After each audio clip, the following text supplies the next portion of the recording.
దేవుని వ్యక్తిత్వం గురించి, దేవుని యొక్క లక్షణాల గురించి పరిశుద్ధ గ్రంథమైన బైబిల్ ఈ విధముగా సాక్ష్యమిస్తూ ఉన్నది. దేవుడు వెలుగై ఉన్నాడు, ఆయన యందు చీకటి ఎంత మాత్రమును లేదు.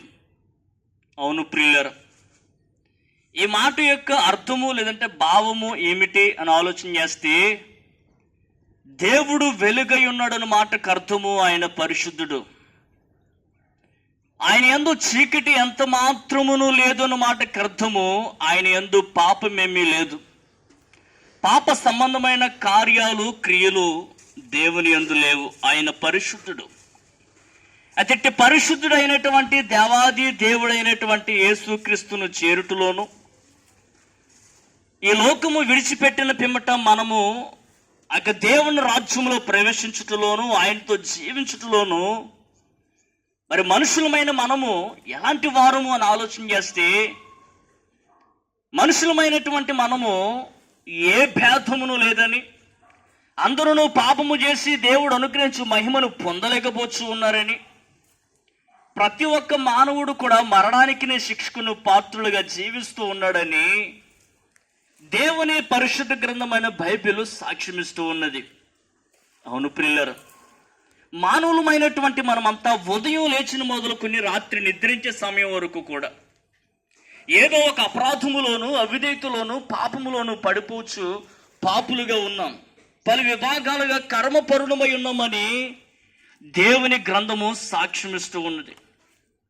అది పాపులమైన మనము పరిశుద్ధుడైనటువంటి దేవుని చేరుట అసాధ్యము. అవునండి, ఈ యొక్క అసాధ్యాన్ని సాధ్యం చేయటం నిమిత్తమై దేవాది దేవుడైన యేసుక్రీస్తు వారే 2000 సంవత్సరాల క్రితము ప్రపంచానికి నడుబొడ్డైనటువంటి ఇశ్రాయేలు అనబడినటువంటి దేశములో కన్యక గర్భము గుండా ఆయన ఈ లోకములోనికి దిగి వచ్చి ఉన్నాడు.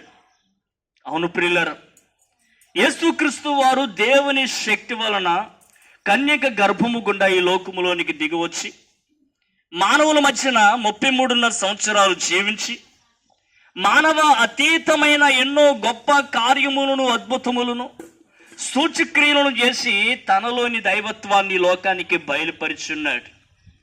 అయితే ప్రియులారా, సర్వమానవాళిని తమ పాదముల కింద త్రొక్కిపెట్టి ఉంచిన పాపాన్ని, పాపము ద్వారా వచ్చినటువంటి మరణాన్ని యేసుక్రీస్తు వారు పరిహరించుటకును, ఆ యొక్క మరణమును నిరార్థకము చేయుటకును ఆయన అన్యాయపు తీర్పునందుని వాడై శిలువ మ్రాను పైన ఘోరమైనటువంటి శ్రమలను పొంది ఆయన మరణించాడు. అవునండి, ఆయన పాపమేమీ చేయలేదు, కానీ నా పాప శాపాల నిమిత్తమై యేసుక్రీస్తు వారు శిలువలో మరణించారు. యేసుక్రీస్తు వారి గురించి దేవుని పరిశుద్ధ గ్రంథమైన బైబిల్ సాక్ష్యమిస్తూ ఉన్నది. ఆయన పవిత్రుడు, ఆయన నిర్దోషి, నిష్కళమషుడును, పాపులలో చేరక ప్రత్యేకంగా ఉన్నటువంటి గొప్ప దేవుడు, మహాదేవుడు అని యేసుక్రీస్తు వారి గురించి లేఖనము సాక్ష్యమిస్తూ ఉన్నది. అయితే ప్రియులారా, గొప్ప దేవుడైనటువంటి యేసుక్రీస్తు వారు కేవలం నా పాపాలు పరిహరించుట నిమిత్తమై శిలువలో మరణించారు. ఆయన సమాధి చేయబడి తిరిగి సజీవునిగా మృతులలోంచి లేచి పరలోక రాజ్యానికి వెళ్ళి ఉన్నారు. ఈ మాటలు వింటున్న ప్రియ సహోదరి, సహోదరుడా, దేవుని ప్రజలారా గమనించండి.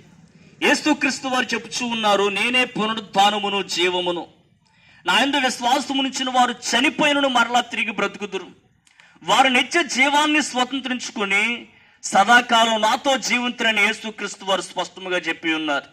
అవును ప్రియులారా, మనుషులమైన మనము మరణించిన వారు మరణించినట్లుగా మన సమాధులలో ఉండమని, మరణించిన మనమంతా తిరిగి లేవలసిన ఆవశ్యకత ఉన్నదని యేసుక్రీస్తు వారు మరణించి తిరిగి సజీవుడిగా మృతుల్లోంచి లేచి ఆయన దేవుని రాజ్యానికి వెళ్ళి పునరుద్ధాన విషయమైనటువంటి సాక్ష్యాన్ని అనుగ్రహించున్నాడు ఈ లోకానికి. ఈ మాటలు ఉంటున్న ప్రియులారా, సిద్ధపడండి, ప్రభు చెంతకు చేరండి.